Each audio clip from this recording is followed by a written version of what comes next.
আসসালামু আলাইকুম। সজীব ক্রিয়েটিভ স্টুডিওর পক্ষ থেকে সবাইকে স্বাগতম। আজকে আমাদের পডকাস্টের বিষয়বস্তু হচ্ছে কেরিয়ার চেঞ্জ বা পরিবর্তন নিয়ে। আপনারা সবাই জানেন এটা একটা জটিল বিষয়। কারণ আ মনস্তাত্ত্বিকভাবে এই কেরিয়ার চেঞ্জটা হচ্ছে অনেক গুরুত্বপূর্ণ বিষয় এবং সবার জন্য এটা হয়ে ওঠে না। এবং এর অনেকগুলো ফ্যাক্টর আমাদের মাঝে কাজ করে। এটার একটা বড় ফ্যাক্টর হচ্ছে আপনি যখন আ কোনো কেরিয়ারের ১ম যেই কেরিয়ারের মধ্যে করা হয়, সেখানে একটা আ একজন ব্যক্তির সেখানে অলরেডি একটা প প্রফেশনাল আইডেন্টিটি তৈরি হয়ে যায়। যেটাকে আমরা বলি পার্সোনাল আইডেন্টিটি তৈরি হয়ে যায়। সেখান থেকে অন্য কেরিয়ারে মুভ করাটা অনেক সময় অনেকের জন্য একটা কঠিন হয়ে যায়। সো আজকের যে পডকাস্টের যে বিষয়বস্তু সেই বিষয়বস্তু হচ্ছে আমাদের এই কেরিয়ারের চেঞ্জ বা পরিবর্তনকে নিয়ে। এবং আপনারা সবাই জানেন এই কেরিয়ার চেঞ্জ এবং পরিবর্তনটা কেন আমাদের জন্য কঠিন হয়ে যায়? কারণ হচ্ছে এর অনেকগুলো ফ্যাক্টর আমাদের কাজ করে। এর একটা অন্যতম যেই বাধা আমাদের সামনে আসে কারণ হচ্ছে আপনি যখন আমি আগেই বলেছি যে একটা কেরিয়ারে করার পরে সেই কেরিয়ার চেঞ্জ করার জন্য যেই একটা ইনকাম সাপোর্ট একটা তৈরি হয় এবং এছাড়া আমাদের যে প্রবলেমটা থাকে সেটা হচ্ছে যে ইনস্টিটিউশনাল অ্যান্ড ফ্যামিলি সাপোর্ট যে lack of institutional and family support ওর থেকেও একটা বড় হিন্ডারেন্স তৈরি হয় এবং যে পার্সোনাল অ্যাংজাইটি কাজ করে। কারণ হচ্ছে এটা নতুন এনভায়রনমেন্ট নিয়ে আবার নিজেকে অ্যাডাপ্ট করা এবং সেখান থেকে আবার নিজেকে তৈরি করা, নতুন পরিবেশে খাপ খাওয়ানো। এই সবকিছুই একটা কঠিন বাস্তবতার সম্মুখে হয় ক্যারিয়ার চেঞ্জ এর এই যেই ধাপগুলো নিয়ে মানুষ যখন চিন্তাভাবনা করে।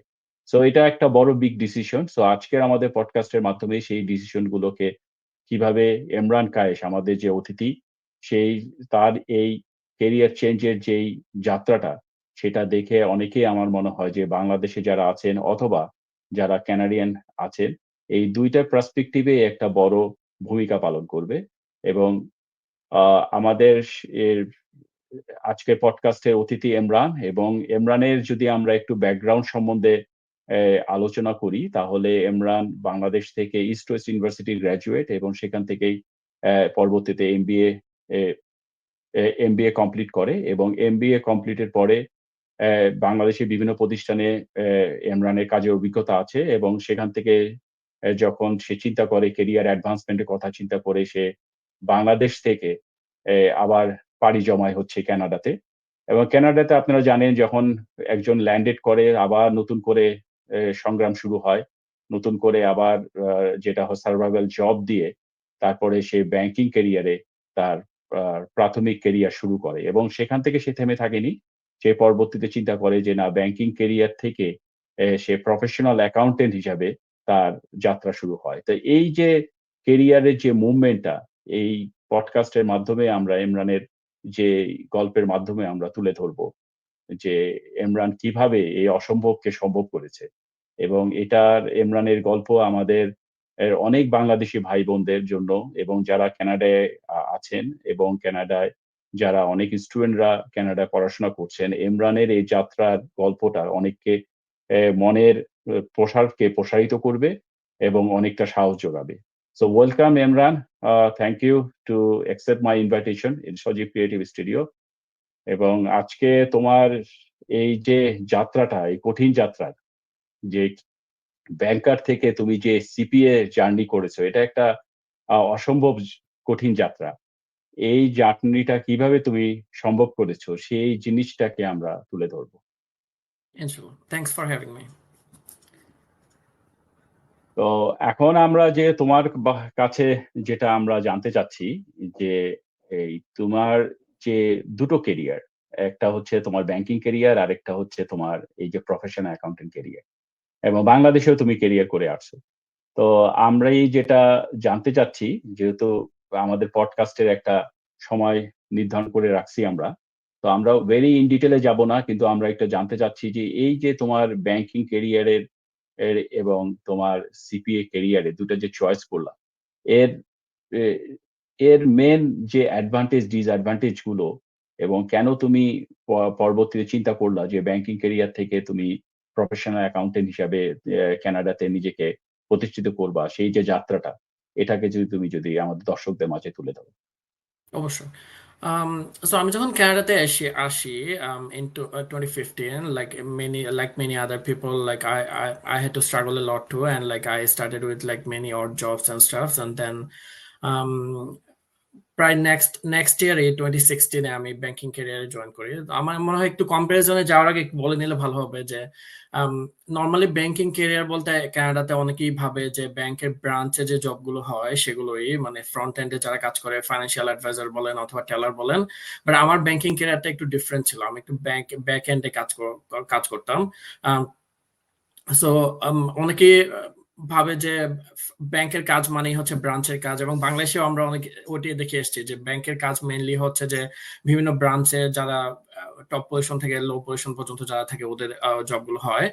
এখানে অনেকটা সেম, অনেকে মেইনলি ফোকাস থাকে যে এটা ফ্রন্ট এন্ডে অথবা ফাইন্যান্সিয়াল অ্যাডভাইজার হিসেবে অথবা টেলার হিসেবে কিভাবে জয়েন করবে।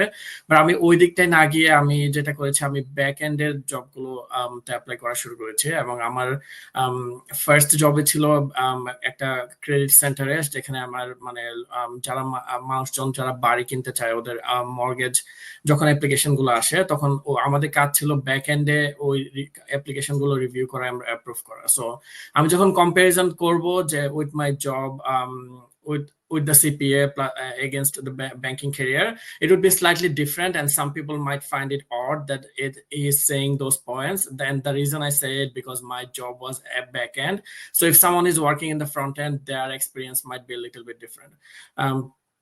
সো ব্যাংকে আমি যখন জয়েন করি ইন 2016, ব্যাংকিং ক্যারিয়ার খুবই ভালো যাচ্ছিল, বিভিন্ন প্রমোশন পেয়ে যাচ্ছিলাম এবং অন্যান্য পজিশনে যাচ্ছিলাম, এবং লাইক আরেকটা জিনিস বলে রাখি, আমাদের ব্যাংকিং ক্যারিয়ার যেটা, আমি যেহেতু ব্যাক এন্ডে ছিলাম, আমার কিন্তু কোনো টার্গেট বাংলাদেশে এবং এখানে যেটা হয়, যারা ফ্রন্ট এন্ডে কাজ করে সবার একটা সবচেয়ে বড় মাথা ব্যথা হচ্ছে টার্গেট ফিল করা। সো আমার আসলে ওরকম কোনো ইস্যু ছিল না, কারণ আমি যেহেতু ব্যাক এন্ডে কাজ করতাম, আমার কাজগুলো অটোমেটিক্যালি আসতো, আর আমাদের কাজ ছিল শুধু অ্যাপ্লিকেশন রিভিউ করা, অ্যাপ্রুভ করা, কে মর্গেজে কোয়ালিফাই করতেছে, কে কতটুকু করতেছে, অথবা কার কোয়ালিফিকেশন হচ্ছে না। So in that sense, I would say I had a very stable job, so I didn't have to worry about meeting my target, getting more customers, or getting more clients, or like approving that much amount of loan, so that my salary would depend on that. So nothing like that. But ব্যাপারটা হয়েছে যে আমি যখন কানাডায় আসছি তখন থেকে মানে ব্যাংকিংটা আমার কখনোই ফার্স্ট প্রায়োরিটি ছিল না। ব্যাংকিংটা আমি জয়েন করেছি because I needed A stable job to get further in my career, so that I can concentrate on my study as well as concentrate on my CPA. সিপিএর জার্নিটা যদি বলি, যে কানাডা আসার পর থেকে আমি বিভিন্ন ক্যারিয়ার এক্সপ্লোর করছিলাম যে কোন ক্যারিয়ারে গেলে ভালো হয়। সেই জন্য মানে অনেক, since I had a finance background, like I had pretty much first option would have been a CFA, but like বাংলাদেশেও যেহেতু আমি সিএফএ টা কনসিডার করি নাই, এখানেও এই জন্য এই জিনিসটা একটু লোয়ার প্রায়োরিটিতে ছিল আমার লিস্টে। So the other option was to go for a CPA.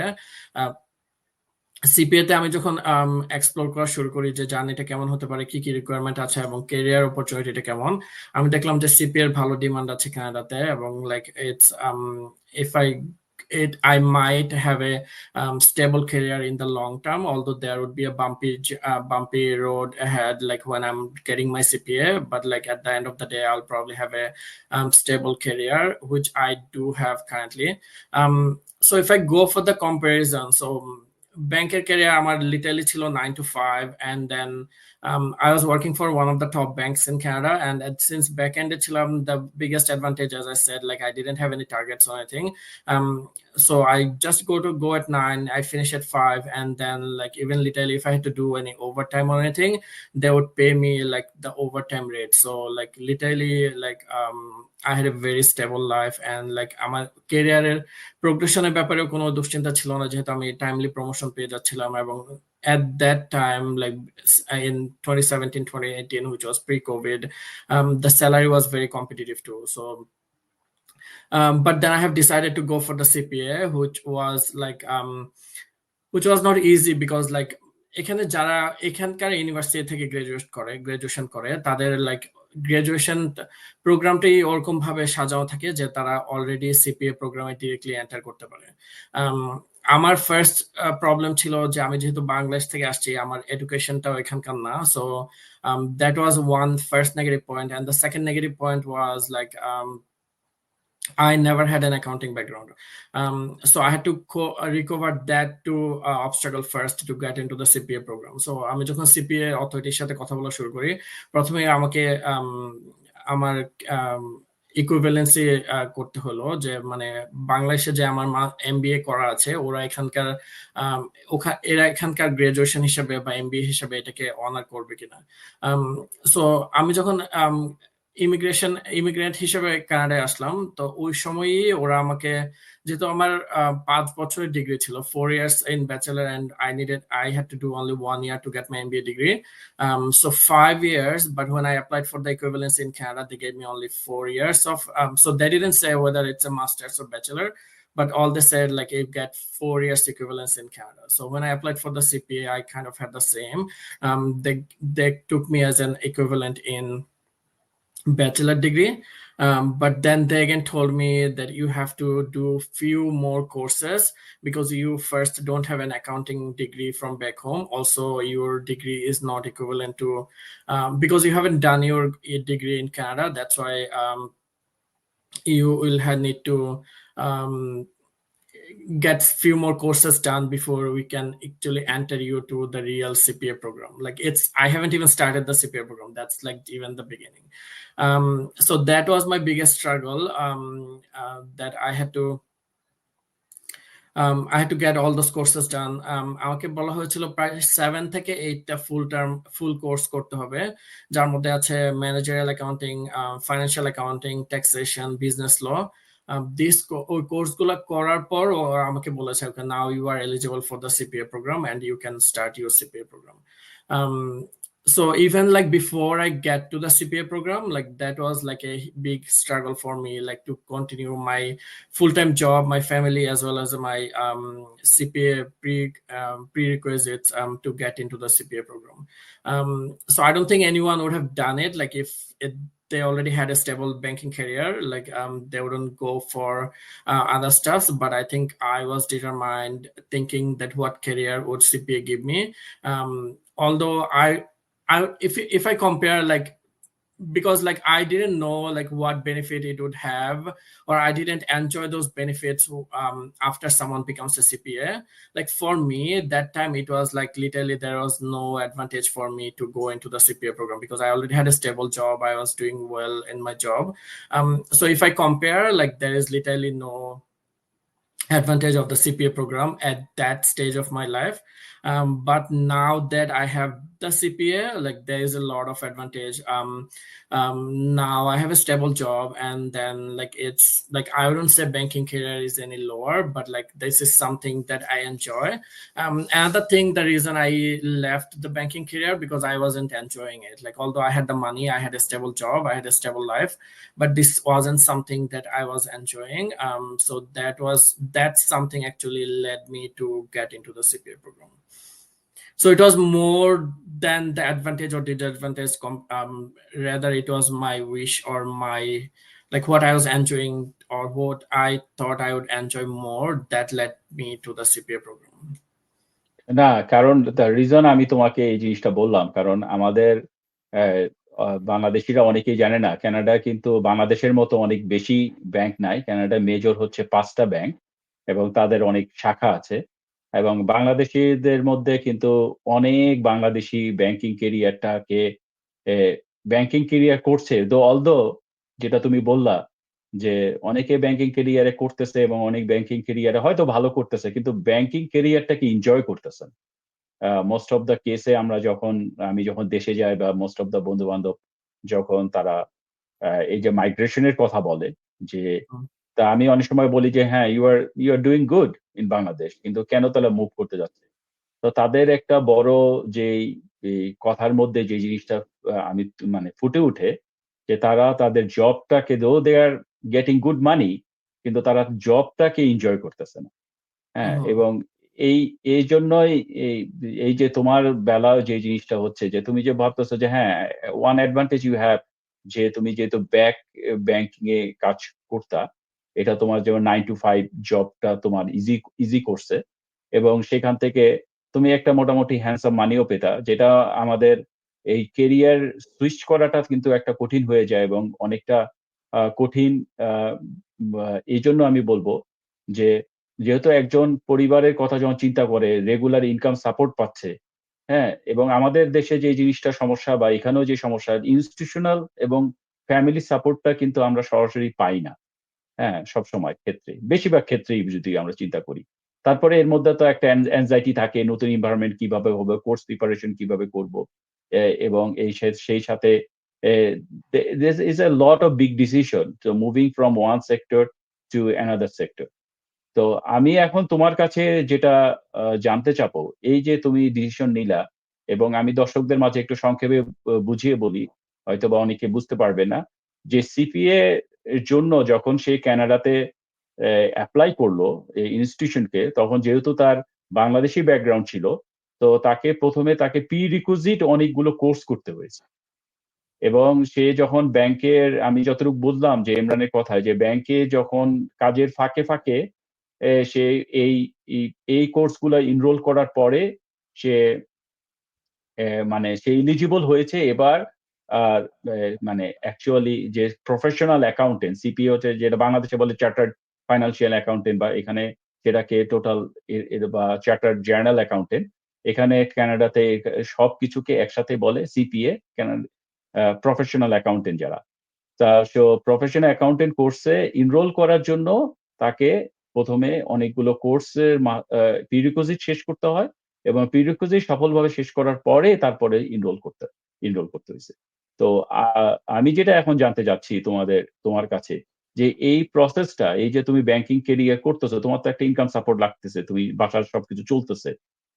এবং সেটার জন্য তো মানি ছাড়া তো আমরা চলতে পারব না। সো সেটার সেই জবটা রেখে তুমি কিভাবে স্টেপ বাই স্টেপ এই প্রফেশনাল অ্যাকাউন্ট্যান্ট এ এই কোর্সটাকে তুমি কমপ্লিট করলা? এটা যদি আমাদের দর্শকদের মাঝে একটু তুলে ধরো। কারণ আমরা অনেক সময় বলি যে মোটিভেশন এর কথা অনেক কিছু বলা।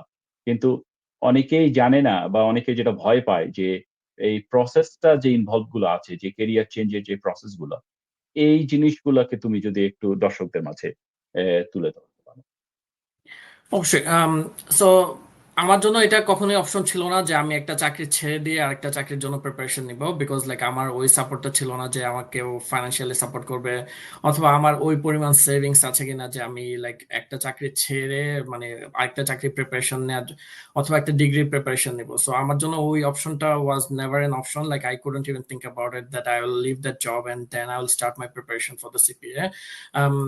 Then I had to look for options like how can I do it simultaneously with my job and then I do my courses. So at that time, because it was pre-COVID, most of the courses were like you have to be physically present at the school or at the university to do those courses. So what I used to do, I'll do my job 9 to 5, and then I will start my night courses from 6 to 9, sometimes 9:30 to 10 p.m. And then I'll come home, and then for like this I had to do like almost 1 year to get all my courses done. So it was literally like I would go home at around probably midnight, and then I'll sleep, and next day I'll have to go for work again.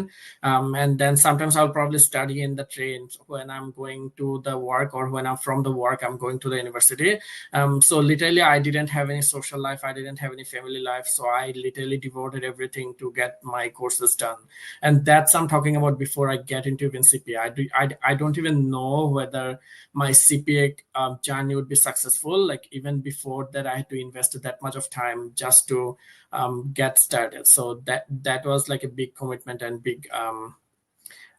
big time commitment required to get into the program itself.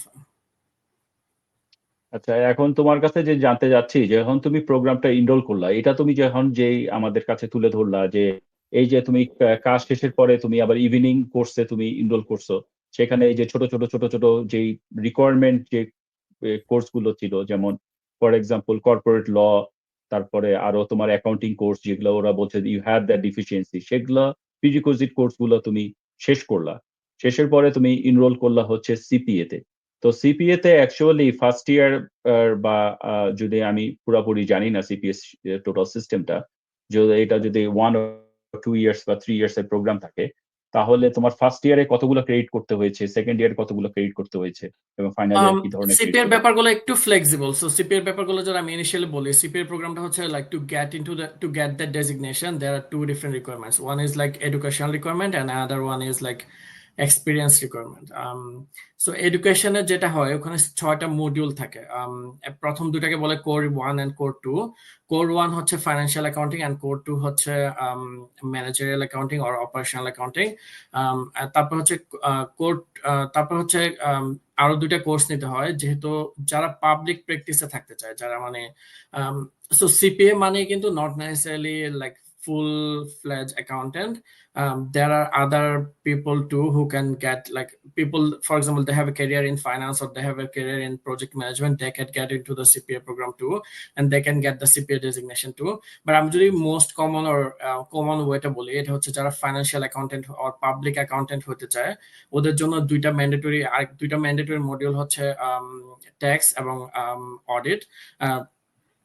So প্রথমে core 1 এবং core 2 pass করতে হয়, তারপর tax এবং audit pass করতে হয়। তারপর হচ্ছে আরো 2টা থাকে, একটা হচ্ছে অনেকটা প্রেজেন্টেশন হতো, একটা মডিউল। আর লাস্ট যেটা 6th মডিউল হচ্ছে, এটা হচ্ছে যেটাকে সিএফই বলে, কমন ফাইনাল এক্সামিনেশন। এটা হচ্ছে 3 ডেজ ধরে একটা এক্সাম হয়। প্রত্যেকদিন 3 থেকে 4 ঘন্টা এক্সাম দিতে হয় এবং টানা 3 দিন পরীক্ষা দিতে হয়। তো ওই 3 দিনের জন্য প্রিপেয়ার করার জন্য স্টুডেন্টদেরকে 6th মডিউলটাতে বিভিন্ন অ্যাসাইনমেন্ট দেওয়া হয়। তো এইটা এমন না যে আপনাকে মানে ফার্স্ট ইয়ারে 2টা করে ফেলতে হবে বা সেকেন্ড ইয়ারে 2টা করে ফেলতে হবে। এটা হচ্ছে everyone has different capacity, so they offer those program like 2 or 3 times in a year, so you can enroll. Sometimes there are like really talented people that they sometimes enroll in 2 programs at the same time, so they literally can finish all those modules in 1 year. But some other people, like I would say probably general people like me, who took probably 2 years, because I did one at a time, because even at that time I had to had other job. Now the second part is the experience requirement. So CPA আপনি যদি 6টা module এবং ওই সিএফই 3 দিনে এক্সামটা pass করেন, তাহলে আপনাকে 30 months অফ এক্সপিরিয়েন্স লাগে, যেটা ওদের ওরা বলে দেয় যে কোন কোন জবগুলো ওগুলো হচ্ছে কোয়ালিফাই করবে ওদের 30 মান্থস এক্সপিরিয়েন্স রিকোয়ারমেন্ট ফিল করতে। এখানে আবার 2টা পাথ আছে। একটা পাথ হচ্ছে যারা পাবলিক প্র্যাকটিস অ্যাকাউন্টিং ফার্মে যারা কাজ করে, ওদের জন্য ওদের জন্য এটা সিপিএ বলে, এটাকে প্রি অ্যাপ্রুভড প্রোগ্রাম বলা হয়। তো সিপিএ ওই ফার্ম অ্যাকাউন্টিং ফার্মগুলোকে বলে যে তুমি যখন একটা স্টুডেন্ট হায়ার করবা এবং সে যদি তোমার এখানে 30 মান্থস অথবা around 30 months or 36 months like around 3 years যদি তোমার এখানে কাজ করে, they will automatically be qualified for the experience, or will consider that they have fulfilled the experience requirement in your firm. আর কেউ যদি পাবলিক প্র্যাকটিসে জব না পায়, বা পাবলিক অ্যাকাউন্টিং ফার্ম হলেও সবগুলো অ্যাকাউন্টিং ফার্ম আবার প্রি অ্যাপ্রুভ না, কিছু কিছু মোস্টলি বড় ফার্মগুলো প্রি অ্যাপ্রুভ থাকে। সো কেউ যদি ওই ফার্মগুলোতে কাজ করে যেখানে প্রোগ্রামটা প্রি অ্যাপ্রুভ না, এবং যদি কেউ সিপিএ অথবা অ্যাকাউন্টিং ফার্মে কাজ নাই করে, তাহলে ওদের এক্সপিরিয়েন্সটা ভেরিফিকেশনটা অনেক টাফ। তো ওদের একজন ওই ফার্মে একজন সিপিএর আন্ডারে ওদের কাজ করতে হয়, এবং ওদের প্রত্যেক ডে টু ডু জব কি করছে, কি কাজ করছে, সবগুলো খুব ডিটেল রিপোর্ট সাবমিট করতে হয়, যেটা অনেক টাফ। এবং লাইক যে প্রথমে আমি যে 6টা মডিউলের কথা বললাম, কেউ যদি অ্যাকাউন্টিং ফার্মে কাজ না করে, তার জন্য এই মডিউলগুলো করা অনেক টাফ হয়ে যায়। বাট এটা বলছি না যে অ্যাকাউন্টিং ফার্মে করা mandatory. There are many people who are doing it without working in the accounting firm. So when I entered into the CPA program, they first told me, okay, you enroll into core 1. Core 1 এ গিয়ে আমি বুঝতে পারলাম যে আমার মানে CPA তে যে ধরনের ট্যাকটিক্স অথবা স্ট্র্যাটেজি অথবা এক্সাম গুলা যেরকম হয়, it's nowhere near what we have studied in Bangladesh, or like even like not that close, even all the courses I did in Canada. So like that was like my biggest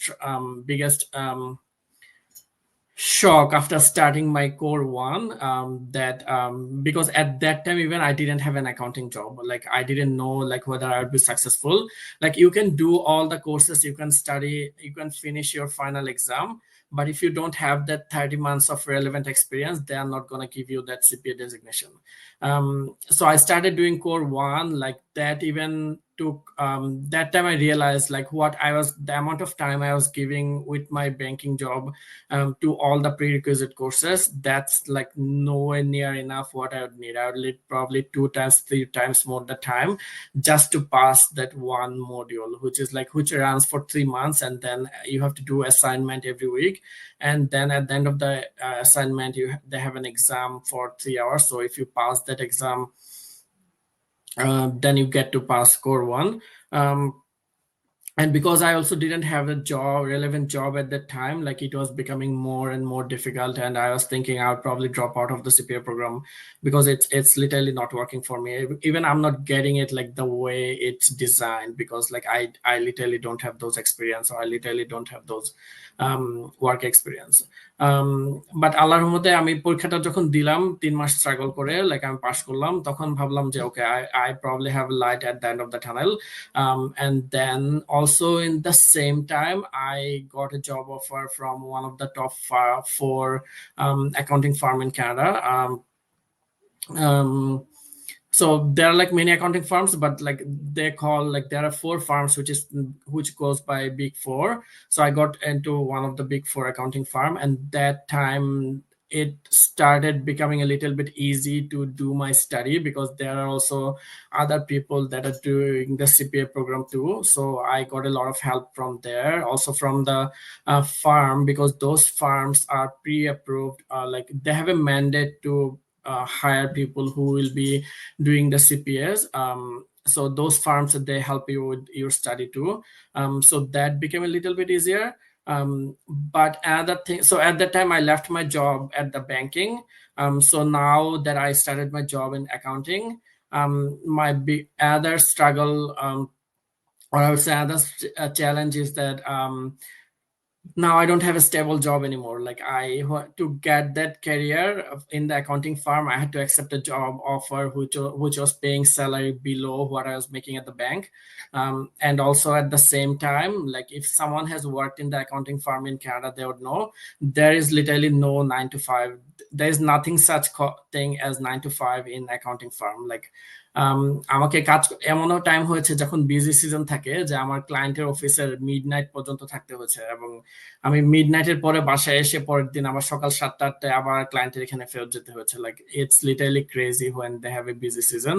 Like so it's like now my biggest other challenge started, like to give time, the required time I need to be successful in that job. Because like if I don't successful in that job, now I also left my banking job, so I literally will lose everything. So by this way, like I spent another 3 to 4 years doing this kind of job. Like it's a very respectable job, but like you learn a lot of things about the CPA or about this profession in Canada, but it requires a lot of time. Like a lot of people drop out like after literally a month or even a half 6 months, that they can't take the pressure it requires to work in a Big Four accounting firm. So but when I started working at the Big Four accounting firm, the study part of the CPA became a little bit easier, because like I was getting a lot of guidance from the firm.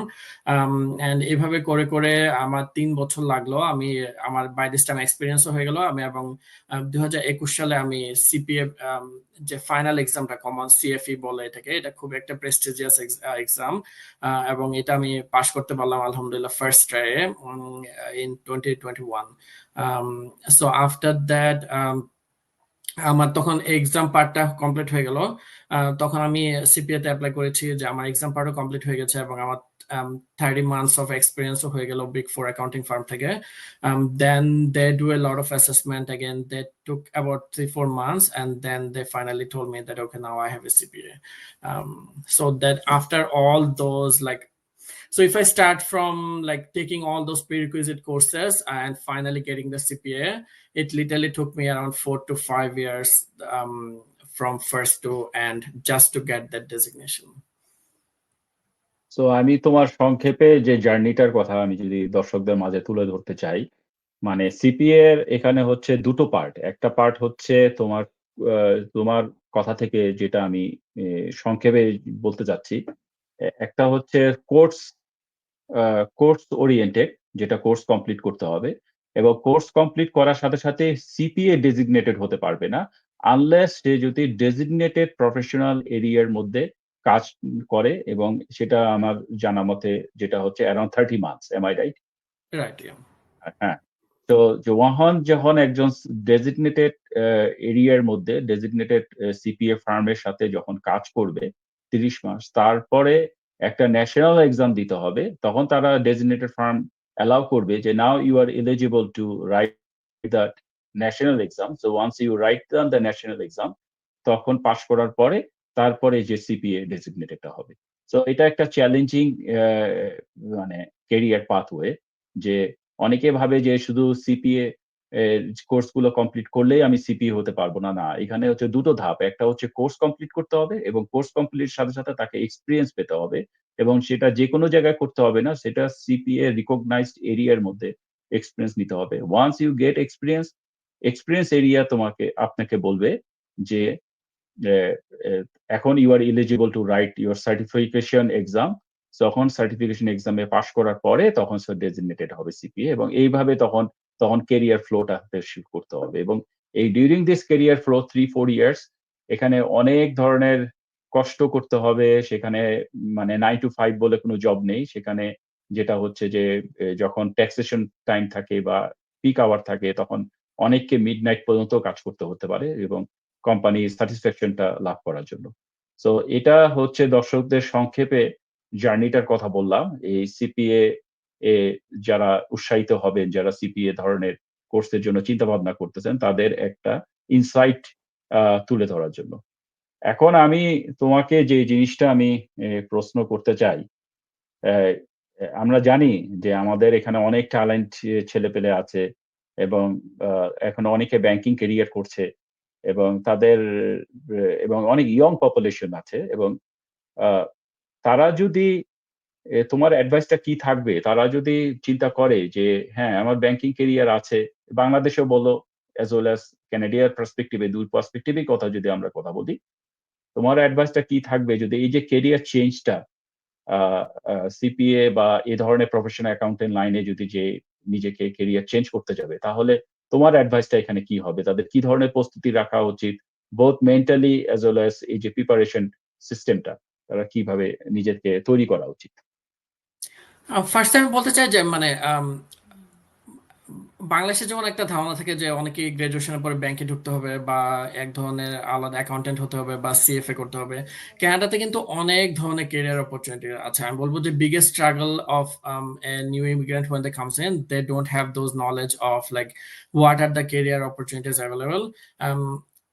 ছোট্ট একটা জিনিস দিয়ে শুরু করতে চাই। অনেকেই যখন আসে তারা মানে গণহারে অ্যাপ্লাই করে হচ্ছে Walmart, Tim Hortons, but instead of like ওই অড জব গুলাতেও তারা যদি এই রিটেল জব গুলাতে অ্যাপ্লাই না করে, যদি জাস্ট সিকিউরিটির একটা কোর্স করে, এই সিকিউরিটি কোর্সটা কিন্তু অনেক সময় অনেকেই জব পায় যেগুলো হচ্ছে অনেক লাইক আমি বলবো যে এত কষ্টের জব না। অনেক জায়গায় আপনাকে সিকিউরিটি ডিউটি থাকতে পারে, আপনি জাস্ট বসে কাটিয়ে দিতে পারবেন সারাদিন। তারপরে জাস্ট মানে একটা বন্ধ অফিস থাকে, আপনাকে জাস্ট বন্ধ অফিসের সামনে দাঁড়িয়ে থাকতে হবে, বসতে থাকতে হবে। ওয়ারেজ আপনি যদি রিটেলে কাজ করেন অথবা আপনি ব্যাংকের টেলার হিসেবে কাজ করেন, লাইক আপনার হয়তো অনেক কম স্যালারির জন্য আপনাকে অনেক এফোর্ট দিতে হবে। আমার মনে হয় অন্যান্য কেরিয়ারের ক্ষেত্রেও কানাডাতে অনেক ধরনের কেরিয়ার আছে। আমার মনে হয় কেউ প্রথমেই কেরিয়ার চেঞ্জের কথা ভাবার আগে আমার মনে হয় তাকে কেরিয়ারটা এক্সপ্লোর করা উচিত, এবং যারা ওই ওই পজিশনে কারেন্টলি আছে আমার মনে হয় তাদের সাথে কথা বলে দেখে নেওয়া উচিত যে অ্যাডভান্টেজ কি, ডিসঅ্যাডভান্টেজ কি। আর কেউ যদি ফাইনালি ডিসাইড করে তারা সিপিএ প্রোগ্রামে যাবে, আমার মনে হয় সিপিএ প্রোগ্রামে যাওয়ার জন্য তার আগে মাইন্ডসেটটা অবশ্যই থাকতে হবে যে ইটস নট এন ইজি এবং short journey, it's a long journey. এবং আরেকটা যেটা হয় কি, আমি যেটা খেয়াল করেছি যখন আমরা সিপিএটা শেষ করলাম, এবং যখন আমরা আমি আমি ডিসিশন নিলাম যে আমি অ্যাকাউন্টিং ফার্মে আর থাকবো না, আমি তখন অন্য কোনো জবের জন্য ট্রাই করবো, যেটা আমি এখন গত 1 বছর ধরে অ্যাকাউন্টিং ফার্মে আর নাই, অন্য জবে ট্রাই করেছি। এখানে অনেক বড় বড় কোম্পানি আছে যারা আপনি যদি সিপিএ হনও তারাও আপনাকে হায়ার করবে না unless you come from those big four accounting firm. মানে আপনাকে এটা ইনজাস্টিস বলেন অথবা জাজমেন্টাল বলেন, যেটাই, মানে they have the right to write on their job opening that we are not going to consider your application unless you have experience in those big firm accounting firm. So আমার মনে হয় যারা CPA করতে চাবে, যদি CPA এর ফুল পোটেনশিয়ালটা achieve করতে চায়, তাদের উচিত টার্গেট থাকা যে বিগ ফোর অ্যাকাউন্টিং ফার্মে কিভাবে জব পাবে। এবং লাইক যদি আমি যেমন শুরু করেছি সিপিএ জার্নিটা এবং কোনো জব পাওয়ার আগে, এবং এটা আমার জন্য খুবই রিস্কি ছিল যে আমি আসলে কোনো একটা ভালো অ্যাকাউন্টিং ফার্মে জব পাবো কিনা। আলহামদুলিল্লাহ যে আমি পেয়েছি কয়েক মাস পরে। কিন্তু আমার মনে হয় কেউ যদি স্টার্ট করতে চায়, unless they are a fresh graduate from like a local Canadian university, which is very easy to get into different programs. কেউ যদি কেরিয়ার সুইচের কথা চিন্তা করে, আমার মনে হয় তাদের আগে জবের কথাটা চিন্তা করা উচিত বিফোর সিপিএ প্রোগ্রামে যাওয়ার কথা। কারণ কেউ যদি নিজে নিজে করতে চায় without getting help from any accounting firm or any other job, it's gonna be very tough and it's very challenging. Sometimes people drop out in the middle of the program, like after passing just few core modules, they drop out because they don't have the support. And it's also expensive too, like those modules and those courses are not easy. It takes a lot of money to get those courses done. And আপনি যদি accounting ফার্মে job পেয়ে থাকেন, or at least big four accounting firm গুলা, they will pay your tuition and they will pay your membership fees, they will pay your exam fees, everything. So that's a big burden, they take it out of your shoulder. So আমি বলবো কেউ যদি CPA প্রোগ্রামে যেতে চায়, তাকে আগে determine অথবা তাকে আগে একটা ভালো অ্যাকাউন্টিং ফার্মে জব খোঁজা উচিত। যদি সে জব পায় ভালো একটা অ্যাকাউন্টিং ফার্ম, তবেই যাওয়া উচিত। আদারওয়াইজ কেউ যদি নিজে সিপিএ প্রোগ্রামটা শুরু করে, it's very risky and challenging, and there is very little chance of being successful, because if you don't get a job with a good firm, it's your, if even if you are talented, even if you have a even if you achieve your educational part, you will have a lot of struggle in the job market too, because like a lot of people often prefer just to hire graduates from those big accounting firms. তো এখন তো তুমি যে তোমার যে অ্যাডভাইসটা তুমি যেটা বললা ক্যানাডার পার্সপেক্টিভের কথাই আমি বলতে যাচ্ছি, যে যারা সিপিএ এর কথা চিন্তা করতেছে তারা প্রথম যে তুমি যে টার্গেট পয়েন্ট করতে যাচ্ছ, যে তারা প্রথমে এমন ভাবে মাইন্ডসেটটাকে রাখতে হবে এবং যাতে they can get into that, যেই বড় যে অ্যাকাউন্টিং ফার্মগুলো আছে সেখানে থেকে যদি তারা একটা অ্যাকাউন্টিং এক্সপিরিয়েন্স নিতে পারে, তাহলে সিপিএ তে ডেজিগনেট পাওয়াটা অনেকটা ইজি, রাদার দেন তারা যদি নিজে নিজেরা ছোট ছোট কোর্স করে চিন্তা করে যে আমি সিপিএ ডেজিগনেটেড পাবো, সেটা জার্নিটা অনেক কঠিন হয়ে যায়। তো এটা তুমি ক্যানাডার পার্সপেক্টিভে তুমি বললা। তো তুমি যেহেতু বাংলাদেশে ছিলা, বাংলাদেশেও তোমার একটা ভালো ওয়ার্ক এক্সপিরিয়েন্স আছে, বাংলাদেশের পরিবেশ তুমি বুঝো, এবং বাংলাদেশে যেটা জানো যে বাংলাদেশে অনেক ট্যালেন্টেড ছেলেপেলে আছে যারা ধরো ব্যাংকিং প্রফেশনে আছে, তারা হয়তো বা অনেকেই আছে যে অ্যাকাউন্টিং লাইনে কিছু ছোট ছোট জায়গায় কাজ করতেছে, তারা সিপিএ নিয়ে বা যারা যারা প্রফেশনাল অ্যাকাউন্টেন্ট হিসাবে নিজেকে দাঁড় করাতে চায়, তাদের বেলায় তুমি কি, তোমার অ্যাডভাইসটা কি থাকবে?